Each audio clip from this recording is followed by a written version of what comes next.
Greetings! This is the Mad Hermit with you once again for another non-poetry reading installment. And today we're going to read from a work that I've read before actually. It's Gift from the Sea, again by, hopefully you could see this, Morrow, Lindbergh. And today we're just going to read through the first chapter of the book, and this chapter is entitled The Beach.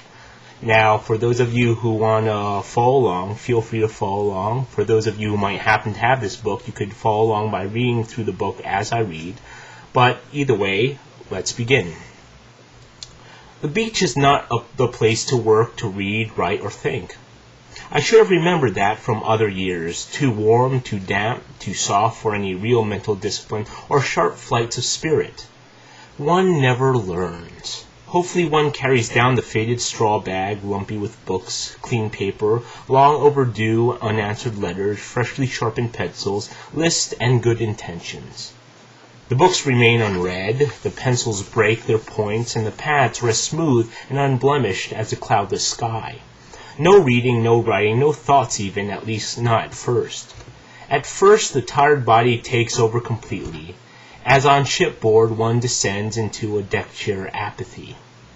One is forced against one's mind, against all tidy resolutions, back into the primeval rhythms of the seashore. Rollers on the beach, wind in the pines, the slow flapping of herons across sand dunes drown out the hectic rhythms of city and suburb, timetables and schedules. One falls under their spell, relaxes, stretches out prone. One becomes, in fact, like the element on which one lies, flattened by the sea, bare, open, empty as a beach, erased by today's tides of all yesterday's scribblings.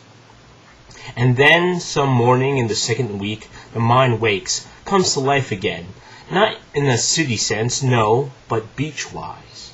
It begins to drift, to play, to turn over in gentle, careless rolls like those lazy waves on the beach.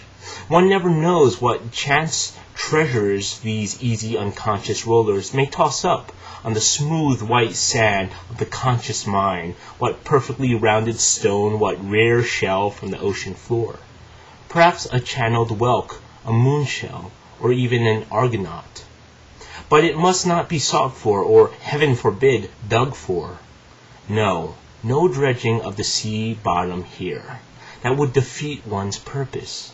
The sea does not reward those who are too anxious, too greedy, or too impatient. To dig for treasure shows not only impatience and greed, but lack of faith. Patience, patience, patience is what the sea teaches. Patience and faith. One should lie empty, open, choiceless as a beach, waiting for a gift from the sea. Now this has been a reading of Morrow Lindbergh's Gifts from the Sea, the first chapter to be particular, and obviously it is a very insightful chapter, a very good chapter to start off the book, although my first reading of this book wasn't the first chapter, though it should have been. And you know, a lot of what Morrow Lindbergh says is very, it carries a lot of meaning, especially for me. Now, I'm not here to preach, I'm not here to pound on any pulpit or anything, but I'm just going to share a little bit of my own experience. When Morrow Lindbergh writes about how one must be patient for a gift from the sea and not to purposely go out and try to dig open and dredge open the sea's bottom for specific treasures, and how the sea, in a way, teaches us about faith and patience. Several months ago, I've been in, freelancing for a little while, for a past year or two, and one habit that always ends up happening is when I get in touch with a freelance gig, sometimes a company would give me positive remarks saying that we have a job for you, and I would respond back saying, likewise, I'm ready for whatever assignment you give me. But usually what tends to happen a lot is that they give positive responses, and then you wait and wait and wait as a freelancer, and they never respond back. Usually that tends to happen a lot in the freelance market. You think you have an assignment, and lo and behold, the company never contacts you back for whatever reason, whether they found another freelancer to do it, or they found no need to fulfill that job. Well, a few months ago, I had an offer from a freelance company, and they gave me positive responses back. And during that time, the freelance market was kind of dry for me, and for 3 or 4 days I waited for the response, and I got worried to the point where I considered whether or not I should contact them.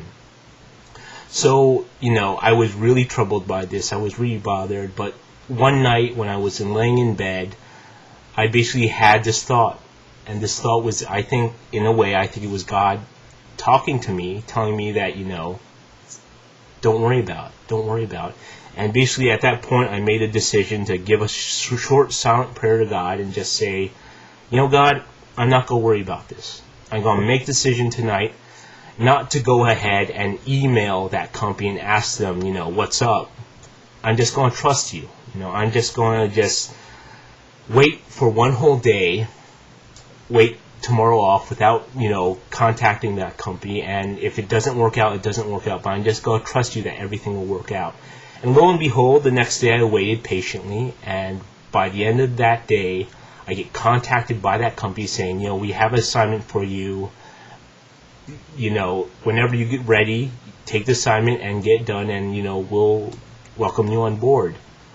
I'm not saying that there's actually some sort of magic formula to life. I'm not saying that, by doing this you'll get success in every corner. I'm just sharing to you what happened to me, and in a way, this first chapter of reading Gifts from the Sea really spoke to me that time, because around that time was the time I was reading this book. So, call it as you will. Call it an act of faith. Call it as an act of God. I think it was an act of God, because in the freelance world, stuff like this always happens. Sometimes if you jump the gun and try contacting a company, that can actually turn them off to you. But this is what happened to me, and, that's my own experience. I'll just leave it like that and leave you to interpret it however. But I'm just telling you the truth. So this has been The Mad Hermit, and I am signing off right now. Again, for those of you who are interested in this book, you can get it through Amazon, Borders, and Barnes & Nobles. And happy reading.